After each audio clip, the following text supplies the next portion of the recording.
Welcome to the technical review. My only weapon is the question. Jorge Ramos.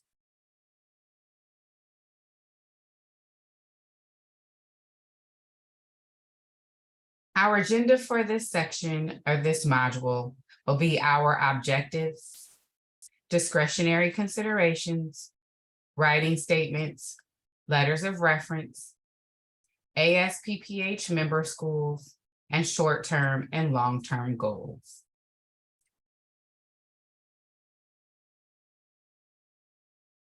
Our objectives for this module.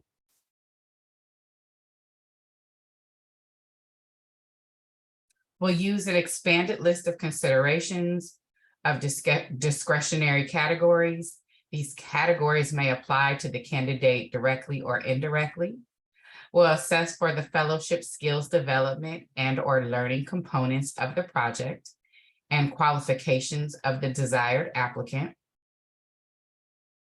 Understand the applicant's relationship to their reference and how it may impact their reference.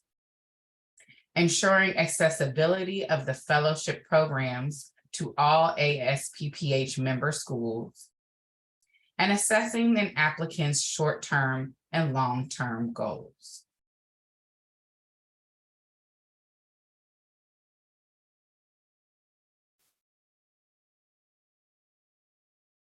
Now we will look at discretionary considerations. Discretionary considerations, again, are those that involve an applicant or candidate's intersectional identities. And we want to keep these in mind throughout the holistic review process. We want to consider those that are legally allowable and note that this list is not static and will change over time. Veteran status, received or currently receiving any form of public assistance, psychosocial experience of the self or family, federally protected classes, age, race, ethnicity, gender, gender expression, religion, disability, country of origin, genetic information, neurodiversity, caretaker or caregiver status, multilingual, undocumented and/or newcomer, self or family, socioeconomic status, overcoming challenges or adversities, outstanding achievements related to health equity, diversity, equity, inclusion, social justice, and anti-racism, or lived or living in a medically underserved area, health profession shortage area, area experiencing limited access to basic needs. And there are more categories not listed here, but please keep those in mind if you can think of others.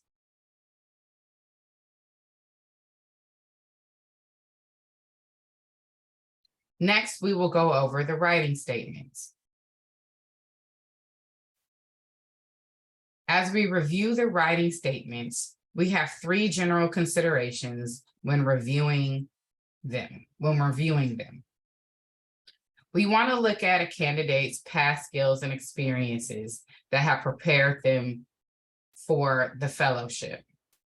Has the candidate or applicant written about these and been able to make that connection? Has that candidate or applicant shared at least one skill or learning they would like to gain from this fellowship? This helps us understand more of their interest for the fellowship and how it will benefit them or support them in their career. And lastly, has the candidate or applicant explained how this fellowship aids in the future of their public health career goals? We always want to get an insight as to where they want to go in their career.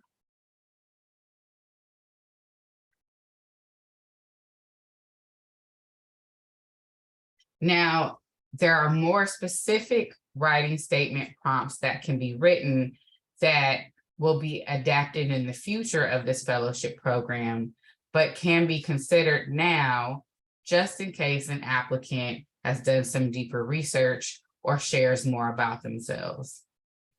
In this case, we're looking at the CDC, knowing that this fellowship may involve a placement within the CDC headquarters or regional offices nationwide. So there are general statements that can be asked, or more specific statements that can be asked, or statement prompts, I should say. Has the applicant demonstrated in some manner that they are aligned with the mission, vision, or values of the CDC?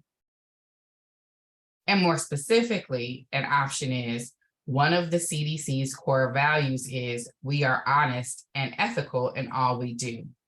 Has the applicant described a time their integrity or ethics were challenged and the outcome of that circumstance?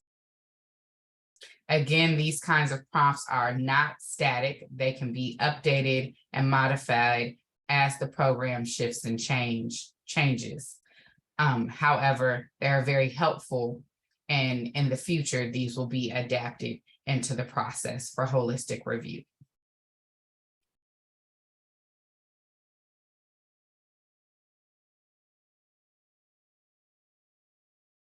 Next, we'll cover the letters of reference.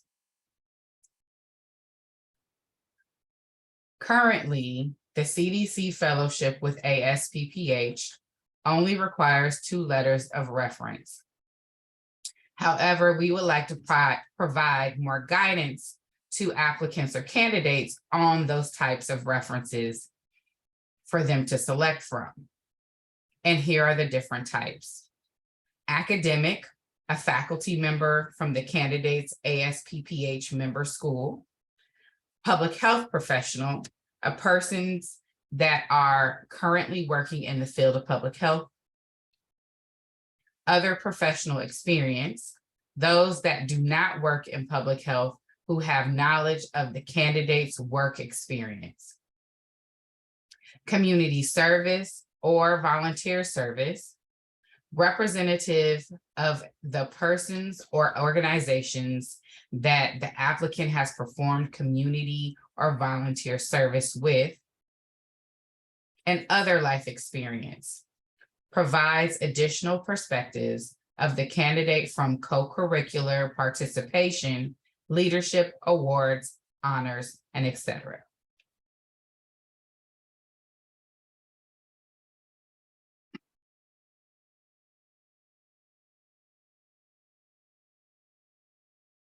Additionally, when reviewing the content of a letter of reference, we want to do so with this list in mind. Do we see that the candidate or applicant has built a substantial relationship with their reference? Does the reference share with us how the candidate or applicant has distinguished themselves from others?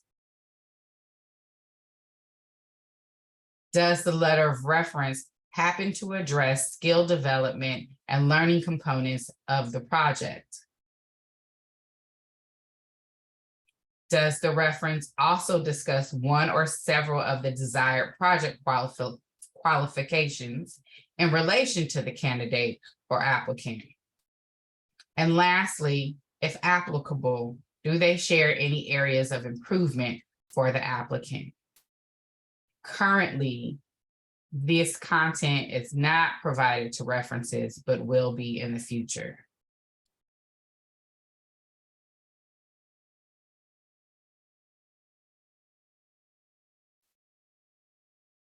Next, we will go over ASPPH member schools. I used examples in the previous trainings how groupthink, for example, can be used to center certain students or applicants from certain ASPPH member schools based on experience or preference. We want to remember that ASPPH represents the interests of 141 member schools and programs of public health. ASPPH has done a lot to publicize these fellowships amongst all the schools and programs of public health. And we want to make sure that when we're selecting our fellows, that there is a variety of programs represented so that we can gain new insights and information from those different candidates. And it aligns with our values of a diverse workforce for public health.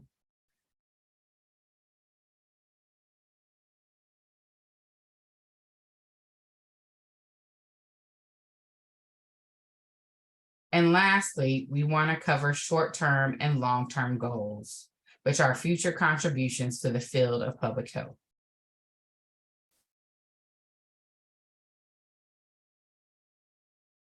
Short-term goals are something we want to consider, such as the applicant's contribution to the fellowship. And long-term goals, we want to consider the candidate or applicant's contributions to the field of public health, or where they plan to work in public health. So this little map or chart shares with you that number one is the ASPPH CDC fellowship. Number two, short-term goals, contributions to the fellowship. And number three, where you want them to go and spit out, are contributions to the field of public health. This kind of focus is important to understand from an applicant or a candidate, because it lets you know their ability to be resilient, navigate systems, navigate challenges, be resourceful, and other things of that nature, which all fall into a holistic review process.